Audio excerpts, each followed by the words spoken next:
and gentlemen, to BTC Body Slam the Competition presents Spotlight Edition. And today we have with us Ring of Honor and Evolve star, current VIP Tag Champion and current VIP Champion, Limitless Keith Lee. Keith, how are you today? Things are going well for you. Most excellent, man. I hope you enjoyed your Easter break. Hopefully you got to have some time with the family. Actually, unfortunately, mine was spent flying in the air to come back home, but nonetheless, it was a good day. Well, I hope they at least saved you some goodies. Fortunately for me, they did not, because I did not want any goodies. You just wanted sleep. Yeah, neither one was good of that. Right on. You can never have enough sleep, especially when you're as busy as you are, man. I know that comes far and few between for you. So currently, I see that you have a match coming up tomorrow night, is it? Against, I think his name is John Cobb, or the last name's Cobb. I'm drawing a blank on the first name. His name is Jeff Cobb. Mr. Athletic. The Limitless versus Mr. Athletic. That's it. I'm assuming you're looking forward to that one. Very much so. Very much so. That's going to push a lot of boundaries. And that's what I love to do. So looking forward to that big time. Well, I was going to say, you've been known for pushing boundaries. I mean, you are around about 6'1", and you're pushing. I mean, you're 300-pound plus, and you move around like somebody that should be running around on WWE's 205 Live, because what you do in the ring, it pushes boundaries, and it is unheard of, because I've never seen a man of your size and stature, and I've mentioned this to Shane when I've spoken with your tag team partner, Shane Taylor. I've mentioned it to him, of guys of your guys' size moving around with the agility and the quickness that you do. But to do what you do in the ring, I mean, that deserves respect, plain and simple. Well, I appreciate it, man. I take great pride in my style and my athletic beliefs in terms of this sport, and so when people appreciate it, it means a lot to me. Well, hopefully, and there's no doubt about it, because according to ESPN and Forbes.com, and for anybody living under a rock, needs to do their research highly, and for those that are highly wrapped up in the wrestling world that do their research, there's big things coming for you. I mean, you've already faced the likes of Lance Hoyt, Davey Boy Smith Jr., who we all know are former IWGP Tag Team Champions in New Japan. You have faced guys like Donovan Dijak, I believe I'm pronouncing that correctly, Chris Hero, Dijak. My apologies. It's the spelling that gets some people. You faced guys like Chris Hero, Ricochet, Sami Callihan. I mean, you have faced current IWGP Tag Champions, War Machine, whether it's singles or tag matches. So your repertoire, your resume already is up there. Yeah, I've been getting a lot of great opportunities, man, and chances to step in the ring with some of the best people that do this thing in the world.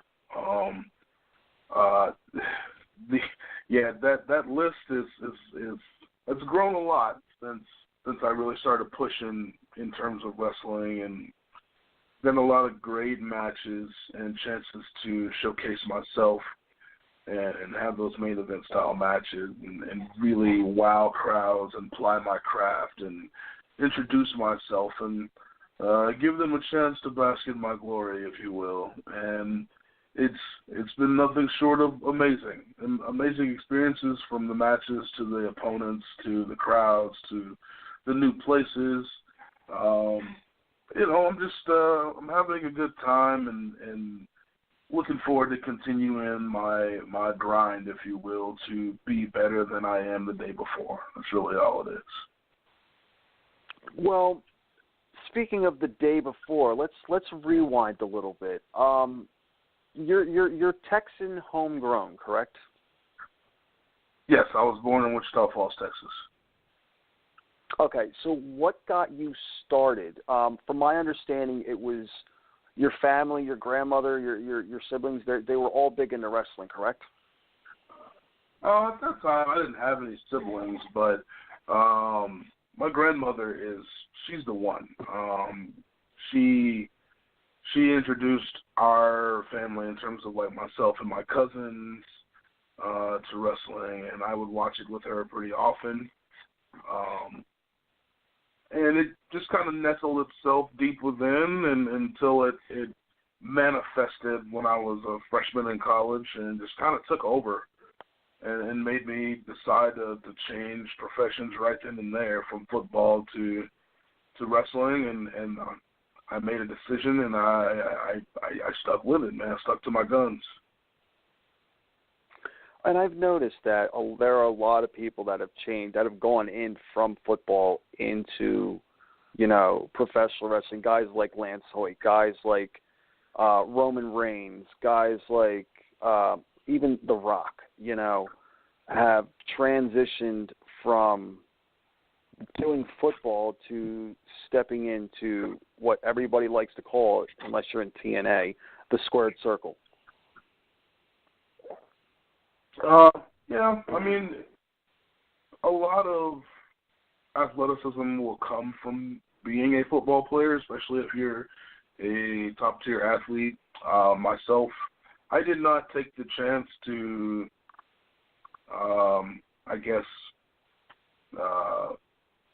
really push football because as a freshman I was talking to NFL teams, but I didn't play past them. I'm sure that something very positive would have came from football, and my family did not really like when I made the decision to stop playing it, but it was what I wanted to do, and although, yes, it was a more difficult road, I think that it did a lot of character building, if you will, for me, and taught me a lot and learned a lot about what it takes to be a man, which is, to me, far more important than having an easy road at times. Right. And it's all about how you present yourself to others, which in turn showed the drive and compassion you have to want to progress yourself. Yep. So, take wrestling in that experience. Go ahead. Oh, no, you were saying?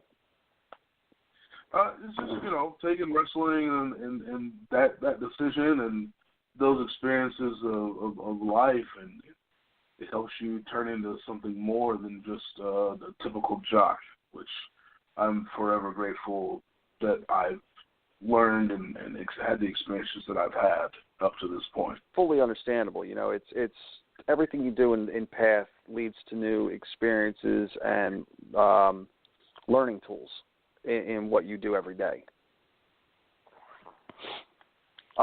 So what got you into it, though, in terms of, like, how you, how do I say this, how you got, like, where you started training at, who trained you, and where, like, who you had your first matches with in terms of companies? So I started training with Killer Tim Brooks, for anybody that knows about, like, the old school territories back with the Von Erichs and the Freebirds and all those old school dudes, Flair and Piper, Abdul the Butcher. Killer Brooks tagged with Abdul the Butcher, and he traveled around a lot and was in that old school scene. So I trained under him, and I learned at a very fast pace because he allowed me to come on more than just training days if I could swing it. So I trained a little more often than a lot of the people that I went to camp with. And right. So it was also along the lines of, even the behind the scenes stuff, setting up the rings and everything like that. Even if it was, doing stuff around, the gym, so to speak, just to be around to watch and learn. Yes and no. Or was it more of all in-ring for stuff? For me, with them, when it came to Killer, I learned a lot on a psychological level, very mental level. I learned to become a person that controls the ring a lot faster than most people would. Yes, I learned the basic stuff and the ring stuff, and I definitely watched others and studied. And the more that I went to camp, the more I studied outside wrestling, not just in America, not just old school, but I'm talking like Triple H type stuff and Japanese style and then the European style. Just watching and learning. Right, and I've gotten into a discussion. Like I mentioned, I've had Lance on here, and I mentioned to him, it's like in England you have the technical aspect. In Mexico you have the high flyer. In Japan you have the strong style, so to speak, the stiffer style. So obviously it seems that you drew a lot towards the lucha style because, like I said, you're a man that does things that men your size shouldn't be doing. And you pull it off very well. Thank you. And that's probably something that it's probably one of the reasons that I took so long to break out, I think. It's because a lot of people told me that the things I do are things I shouldn't be doing. And so I wrestled like an average. You would get, right. Well, in the same turn, though, it's something that people would look more at you and say, wait a minute, this is, and I've noticed it's happening more now. And especially with, the match against Dijak, that I feel is one thing that has really hit the spotlight, so to speak, is because people are looking and saying, this is unbelievable. Like, he's moving like a cruiserweight. So it's something that puts the spotlight on you. I suppose so. To answer the other part of your question, in terms of the first place I wrestled, that place was called Professional Championship Wrestling. It was a company in Arlington. It was one of maybe 3 useful companies back then. So that's where I had my first match in 2005. So you're a 12-year veteran. Jeez, time flies. I wouldn't call myself a veteran, but I have experience, yes. Well, how long would you consider being, in the industry to be considered a veteran? To me, a veteran is a title that belongs to people that have seen and done a lot. I'm starting to get to that point. But to me, that's the people that have traveled the world. That's the people that have made a lot of money. That's the people that ton of experience. And those experiences are successful, not just a person who's been a, air quotes, wrestler for a decade or whatever it may be.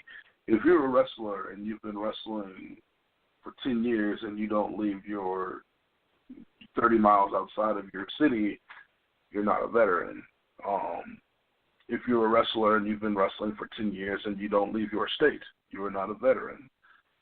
And this is just solely my belief.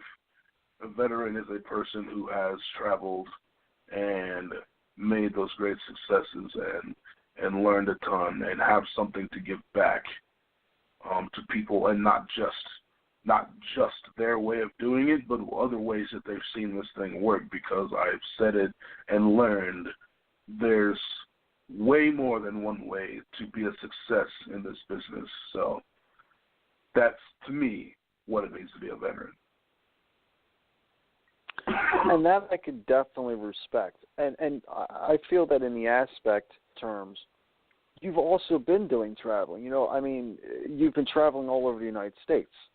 So that would still, I mean, I guess, in my opinion, would classify you as a veteran because, A, the time frame, and B, you've definitely, you know, traveled around, and we're definitely going to get to that.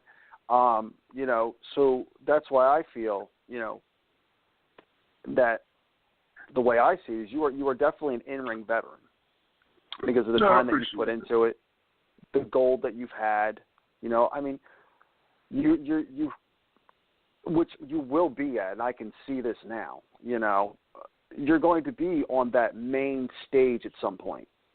You know, and it's just a matter of time. And you get guys that are bred, and we all know the main stage that I speak of, and that's WWE, you know, because that's the end-all, be-all. That's the biggest place, you know, where everybody dreams of going. If I'm not mistaken, you've actually had tryouts for them. And once you get there, you know, that's with what your knowledge is and where you've been and what you've done, you're far off better in terms of experience and veteranism than guys that they bring up in their own, you know, in their own system, so to speak, that they bring in your average Joe off the street that wants to train, you know, at their performance center, and they're born and bred WWE. And they could be there 15, 20 years, but they still, in my opinion, wouldn't have the knowledge, even though they're getting trained by guys like William Regal, Shawn Michaels, you know, so on and so forth, that you've gotten, if that makes any sense. Right, I understand what you're saying. I appreciate that. So you're down in PCW. You start down there in terms of, you know, wrestling for a company. And then you start picking up pace. Now, did you start out, for the listeners that don't know, did you start out as a tag team competitor or a singles competitor? I was never a tag team competitor until Ring of Honor put me and Shane together. So singles. Okay. Now, what were you comfortable in the aspect of wanting to be in a tag team? Because I know you guys, like I said, you guys done a lot of great matches. You know, you guys had wars. I mean, I mentioned to Shane, you know, the war that you guys had with War Machine, where it was just complete destruction outside the ring. And I'm hoping you recall the match. Well, we've had several great matches with War. I mean, honestly, every single match we've ever had with War Machine has been great. Right. But in terms of tag team wrestling, I've had tag team matches, but I was never interested in tag team wrestling. We joined up because Ring of Honor asked us to, and we just wanted to do our job to the best of our ability. So we learned everything that we could to be a formidable tag team. And we took the knowledge that was given to us and the things that we studied and applied it in the best ways that we could. And it seemed to be very effective. So we found great success as a tag team while I was there. Right. Now, from my understanding, your contract was coming up with, and I apologize, usually I'm kind of all over the place because random things, I'm one of those people that I have I'm like a squirrel. It's like, I love you. Ooh. So I usually tend to get to things as they come to my mind. That's fine. What's that? I said, that's perfectly fine. No problem. You guys, well, I appreciate that. I usually like to keep things fresh when they're on my mind so I don't forget. You guys, your contract was coming to an end with Ring of Honor. You guys were set into a feud, so to speak, a storyline, however you want to call it, with the Briscoes. You know, the Pretty Boy Killers against the Briscoes. And you guys were supposed to go over, but I guess it was found out last moment that you had signed with Evolve, and they chose to put the Briscoes over.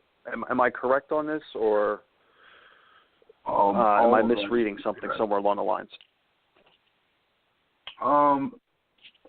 judging by what you're saying, you're reading an article by a Sean Radican, I believe. Is that correct? Possibly. I'm not sure of who the article was on. Was it on PW honestly Torch? Forgot who the article was, but what's that? Yes, PW Torch. Okay, yes, that article was full of fallacies. A lot of that is very incorrect.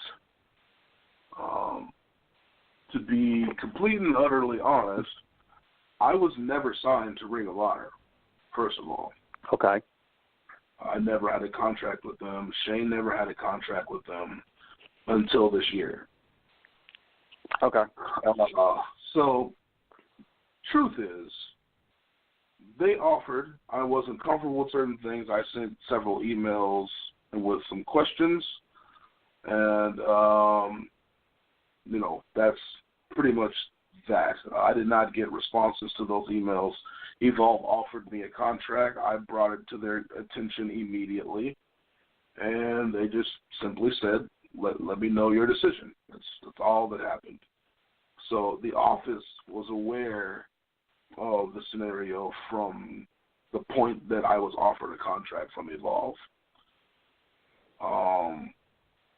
So there's absolutely zero truth to that being a last-minute anything. So the only people I spoke to about the contract situation was Shane, first and foremost, because he's Shane. That's a friend, like, legit. Right, he's your friend and he's your tag team partner. And there was a few guys that are kind of mentors to me and help guide me in my decisions in this business, and who understand my goals, and those are the people I spoke to about it. Ring of Honor was definitely in the loop, as much as they chose to be anyway. So, yeah, none of that is anywhere near truth in terms of last-minute anything. Decisions were made by Ring of Honor's office, and that's all their decisions the entire time. That's right. all there was to that. And I don't know anything about Briscoes beating us. They actually never beat us. And our first match with them, and only match with them, was a no contest. So there was nobody. We never beat them. They never beat us. Well, I'm definitely glad that we could clarify that for everybody, because that was definitely something that, for those that, whether they follow you and Shane, whether they follow the Briscoes, whether they follow Ring of Honor, whether they follow Evolve, whatever the case they follow, that was definitely something that loomed over everybody's mind, wondering, for the diehards, wondering, okay, what's going on? Well, are we going to see him here anymore? Is he permanently there anymore? And I'm definitely, grateful that you could clarify that for us. And I definitely appreciate that. No problem. And now you mentioned mentors, which brings me to another, which, again, I apologize, I bounce around. Speaking of mentors, and I brought up previously that you had a WWE tryout at one point. And I remember reading that two big people that helped you in that path in mentoring and everything was, if I'm not mistaken, was Dusty Rhodes and William Regal. Yes. And I, for one, have to say that, in my opinion, and there are a lot of people that, will stand by me on this decision, William Regal is one of the unsung heroes of professional wrestling. He's a man that should have been world champion. He's a man that deserves Hall of Fame recognition. And he's one of the best pound-for-pound guys in the ring. Technicality, know-how, his educated ring ability, especially from where he came from. And Dusty, what can I say about Dusty Rhodes that everybody already doesn't know? What can I get your thoughts on that, man? What was it like to be around the American Dream? What was it like to be around William Regal? And what was the decision in terms of WWE feeling that you weren't quite ready yet for them?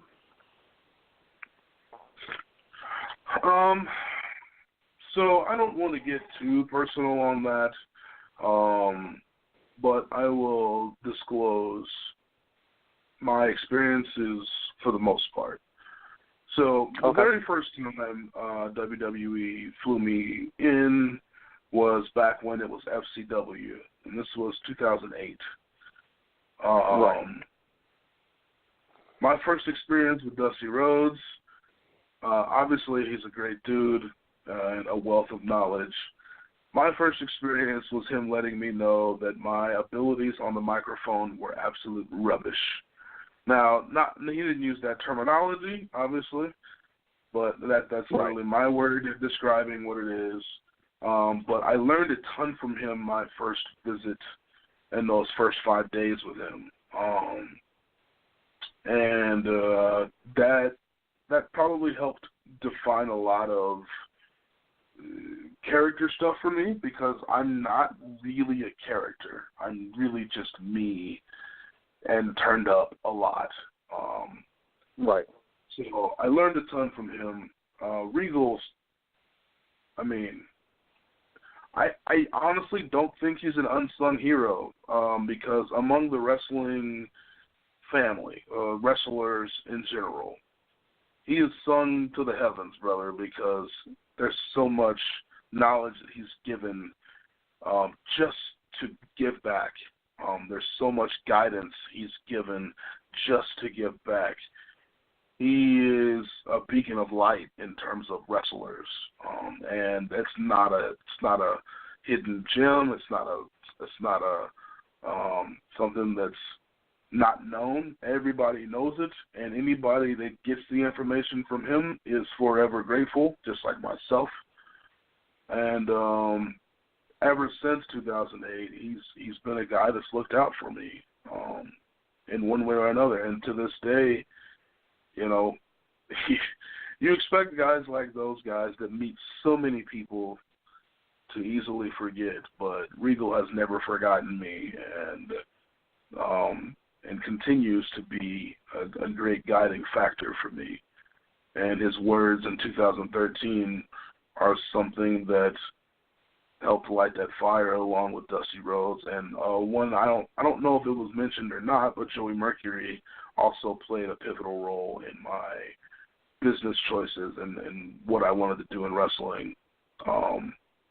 That's kind of changed everything for me. So those three guys, and then a very small comment from Jim Ross. He probably doesn't even remember me. But those four guys came together and set a fire alive in me that created this pursuit for greatness. And you know, those are those moments that you can't pay back.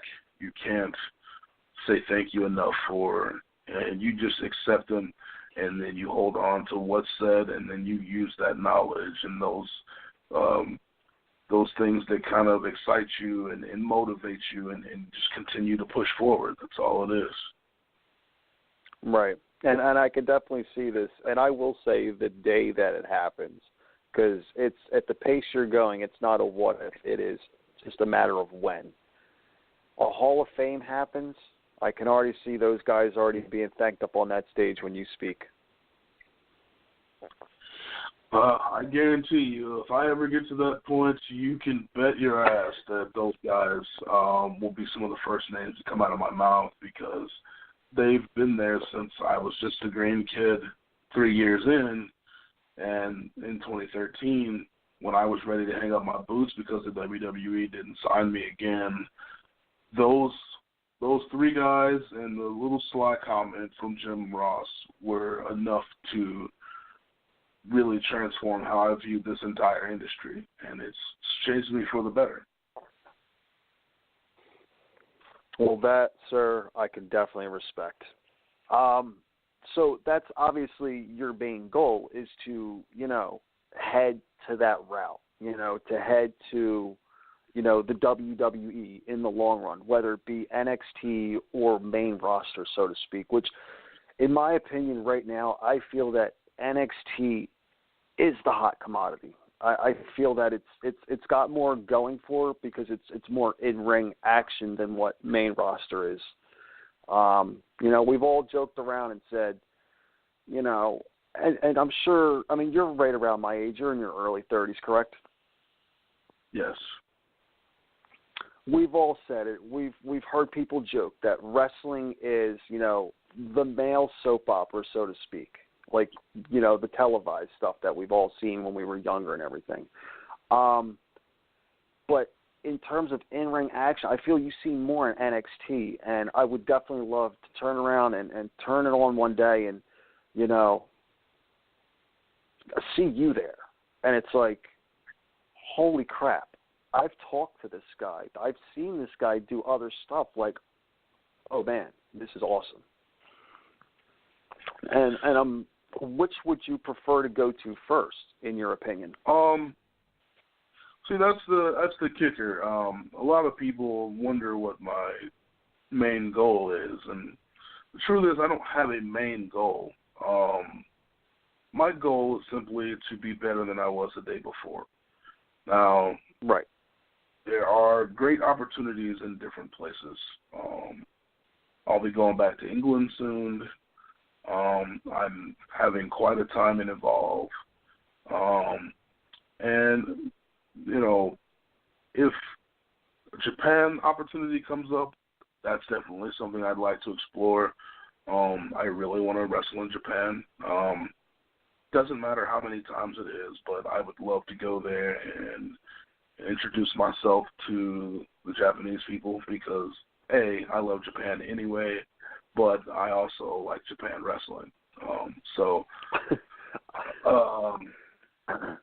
I don't mean to cut you off on this one, but that actually made me think of something that kind of made me laugh. I've seen people refer to you as you say, Japan. I think you may or may not know where I'm going with this. I've heard people refer to you as Blackzilla because of the size and the dominance. So I don't mean to laugh at that. It just kind of, fed into it, and it just kind of made me laugh for a moment. It's all good.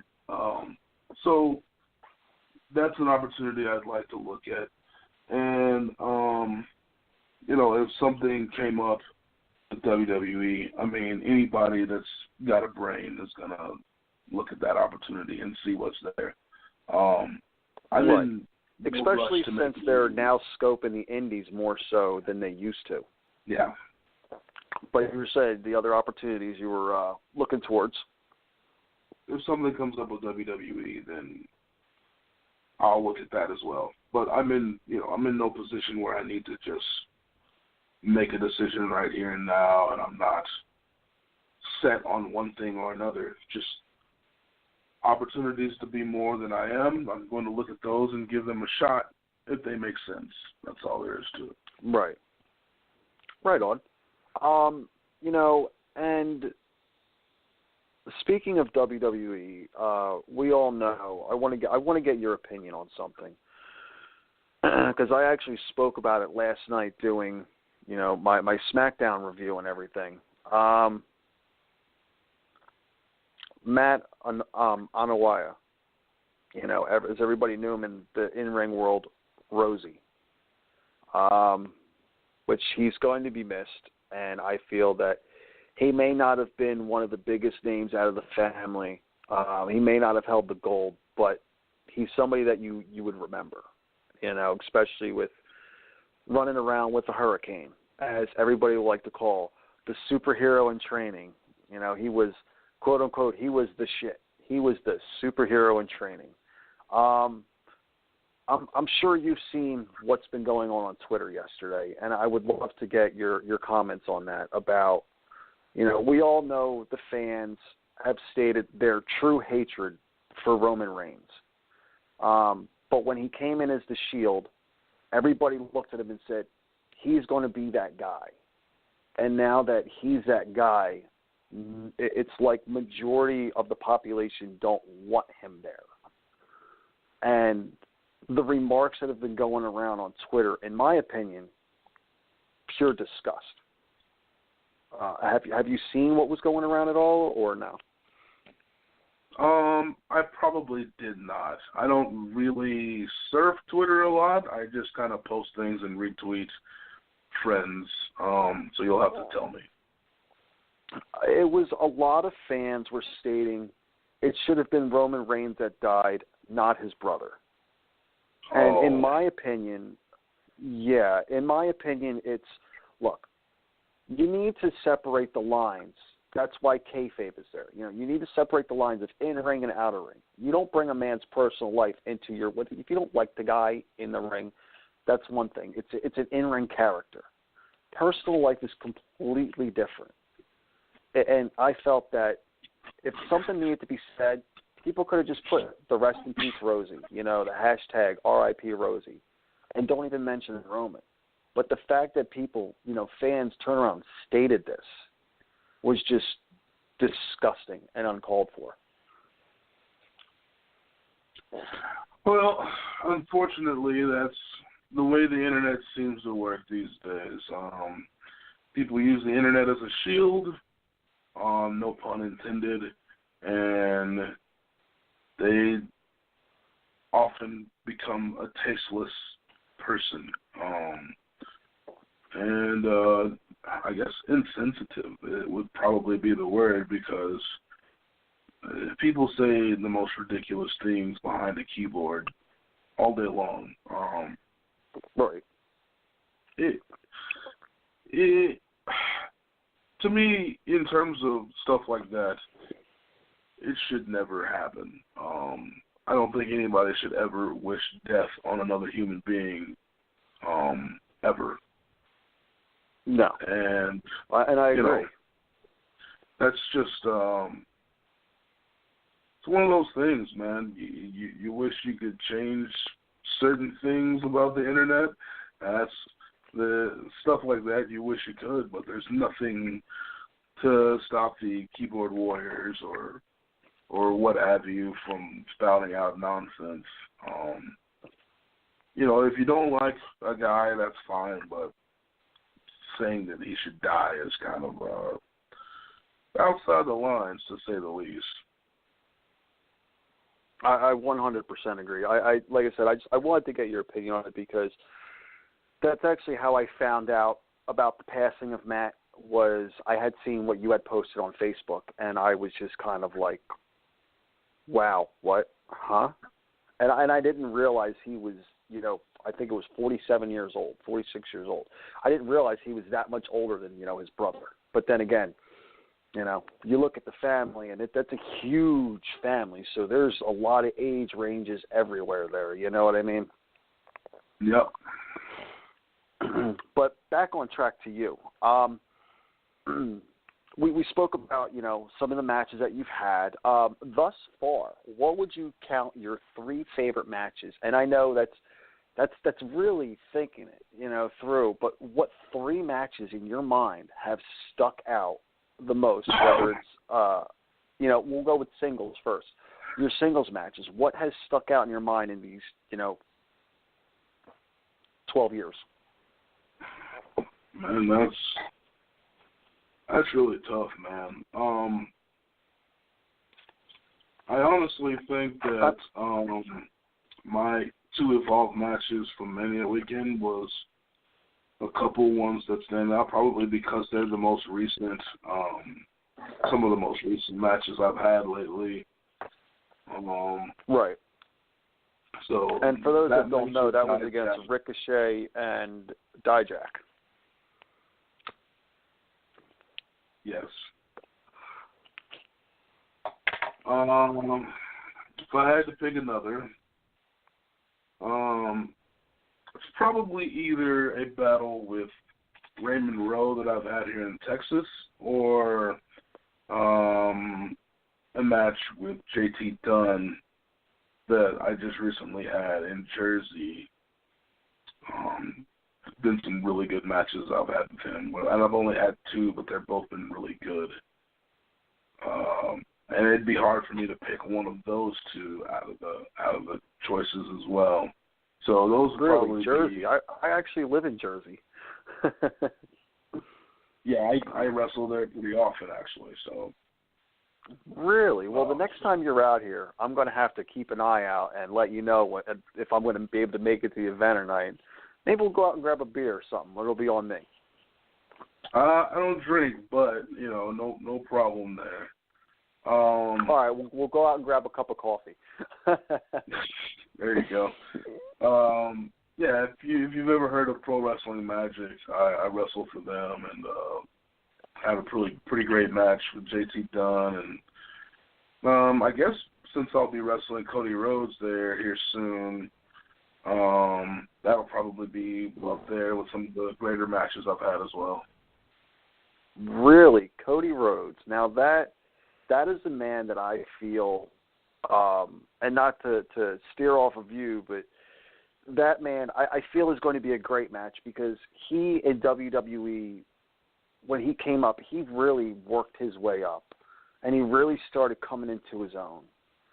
And I just felt they dropped the ball with him in the end, and now seeing him in, RoH and New Japan, it's like a whole new fire lit under him. And,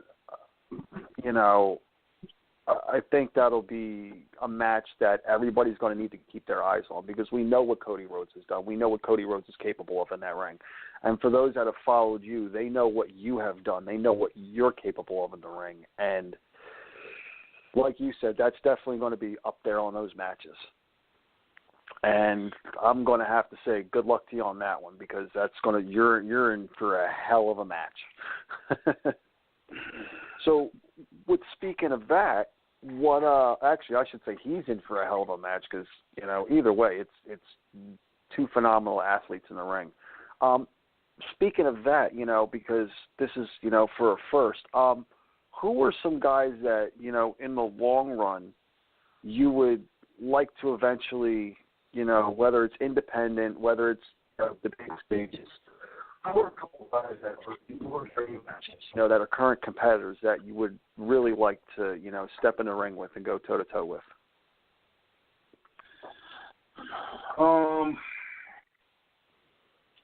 I think I would like to wrestle Okada a lot, actually. Actually, a lot of New Japan's roster I would like to go one-on-one with.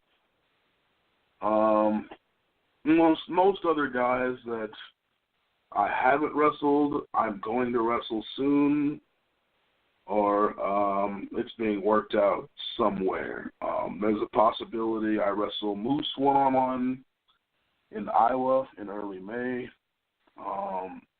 I will wrestle Matt Sydal on the 29th of this month for VIP wrestling.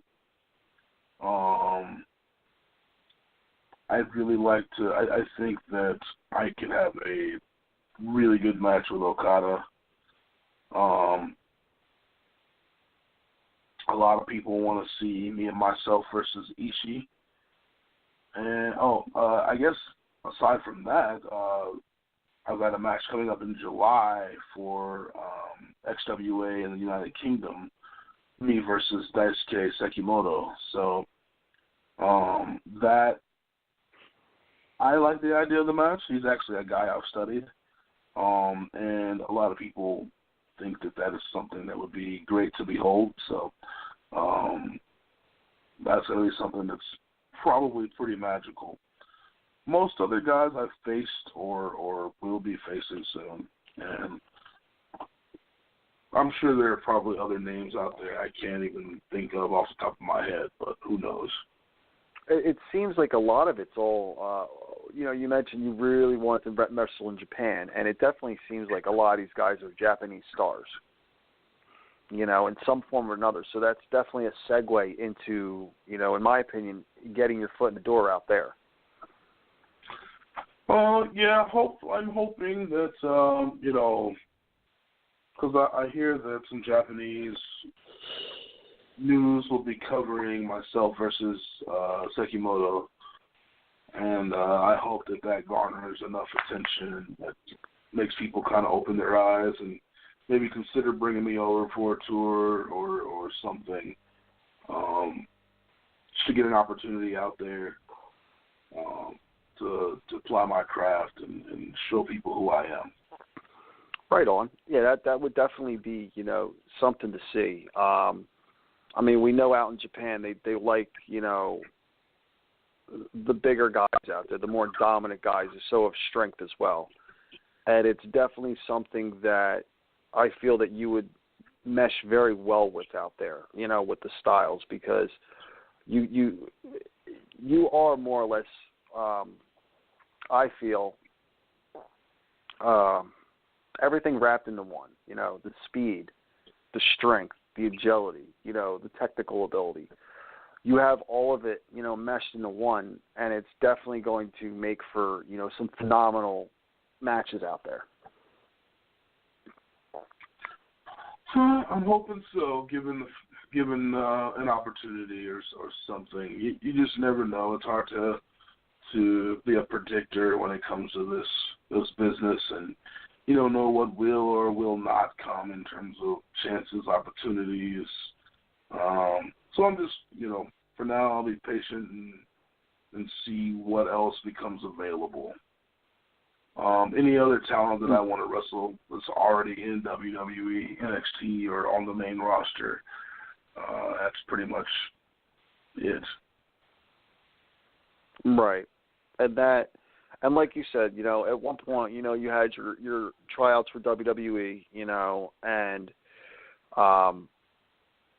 it's one of those things that you stated that's not necessarily your main goal. Your main goal is just take it one day at a time, and each and every day, I guess, I could take into contrast, as you were saying it, as, live each day like it was your last. You want to go out on top the best of your abilities, more or less, if it was. And that's how you're taking each day. Pretty much, man. Trying to make the most of this thing and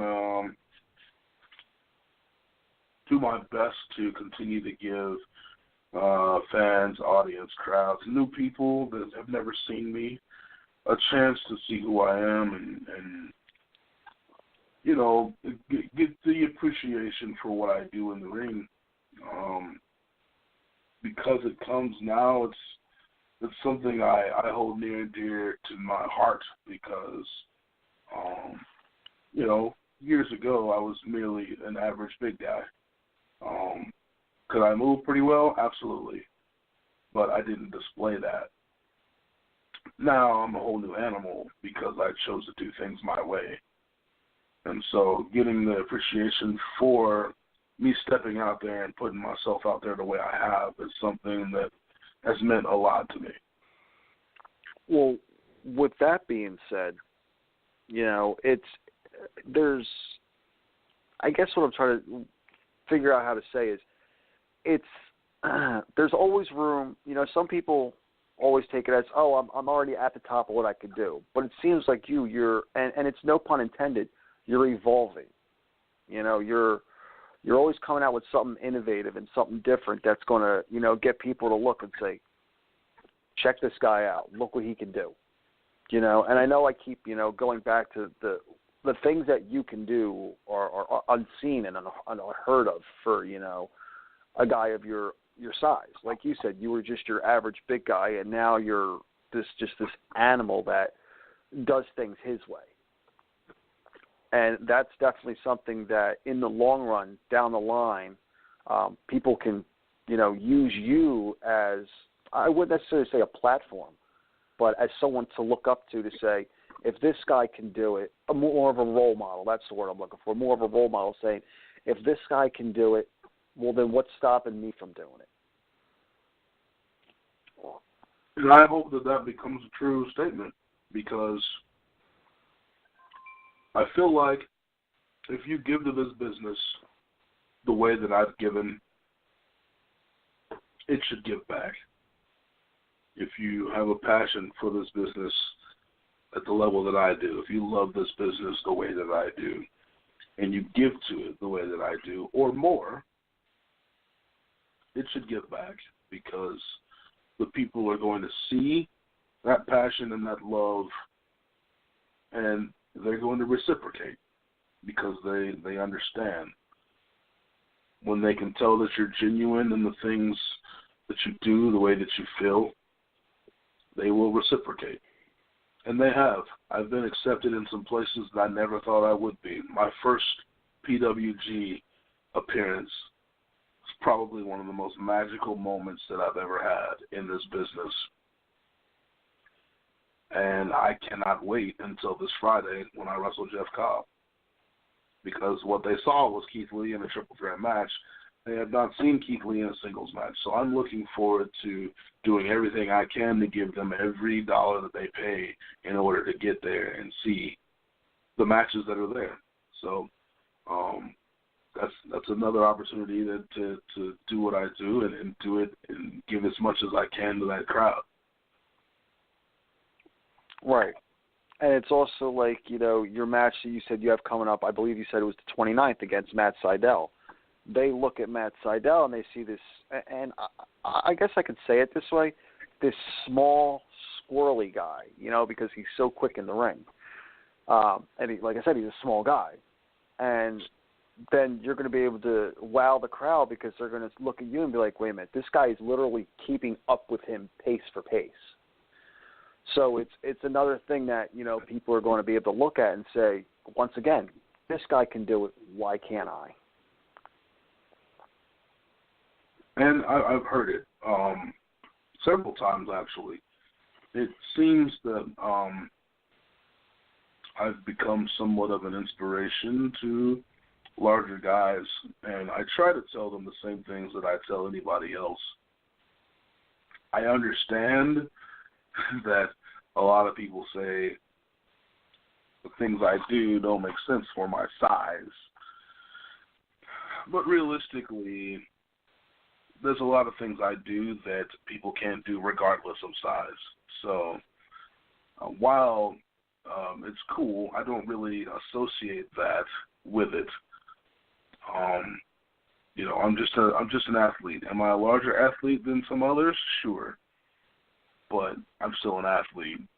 I don't think my size should condemn me to not being able to do things. But that's just my personal opinion.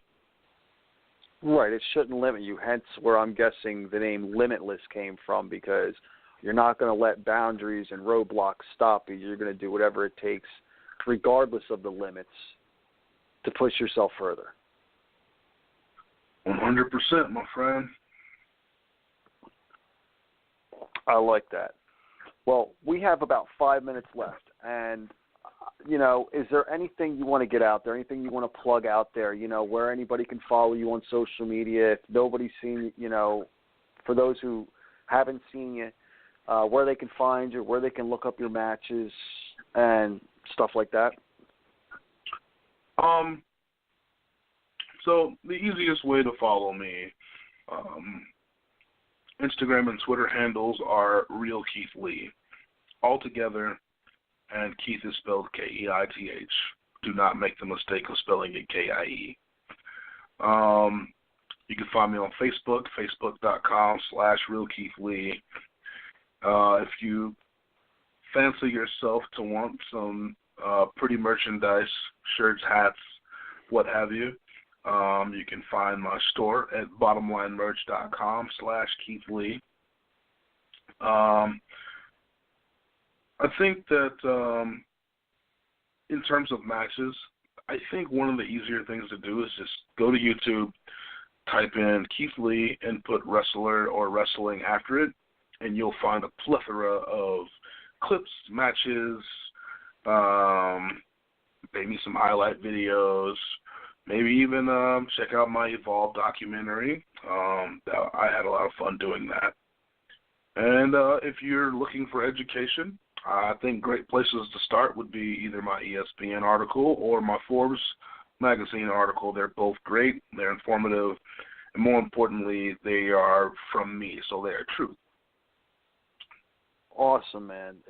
I have to say, everybody should, whether you've heard of Keith or not, now is your opportune time to, and again, if you haven't heard of him and haven't seen what's been going on, you live under a rock, because this man is doing things that I've stated before are unheard of. And this man is, no pun intended, evolving quickly and he goes beyond limits. And everybody should take the opportunity, whether it's 5 minutes a day or, you know, you want to look and search all day and watch all of his stuff.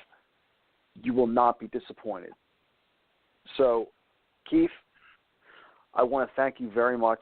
You know, I had a blast. And, again, I'm sorry that I was kind of all over the place. But I would love it, you know, and I'm sure the fans will love it if, you know, sometime down the road, whether it's a couple months, maybe next year, you know, you come back on and you tell us, you know, let us know what else you got planned or what else is going on. And, you know, anytime you want us to, you know, promote your matches coming up, we'll gladly do it, man.